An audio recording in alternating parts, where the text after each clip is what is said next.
په نړیوال جام کې بل پړاو ته د افغان 19 کلنو د وتو یوازینی چانس.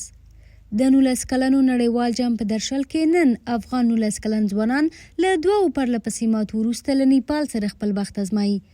افغان ځوانان چې تر دې وړاندې پاکستان او نیوزیلند ته لوبه بایللې د مخکې تګ لپاره نن یوازینی چانس په لاس لري او هغه هم د نیپال ماتول دي. د 12 غوره لوبډلو پړاو ته د وتلو لپاره افغانستان ته پکار ده چې له نیپال نننۍ لوبه وګټي او د ماتې په صورت کې به له نړیوال جام بهر کیږي. د سږکال د 19 کلنو په نړیوال جام کې 14 لوبډلې په 4 ګروپونو ویشل شوي او هره لوبډله د خپل ګروپ له نورو لوبډلو سره 3 لوبې کوي او له هر ګروپ 3 لوبډلې د 12 غوره لوبډلو پړاو ته وځي. د 12 غوره لوبډلو په پړاو کې ټولې لوبډلې په 2 ګروپونو ویشل کیږي او هر ګروپ کې شپږ لوبډلې له خپلو نورو لوبډلو سره لوبیږي.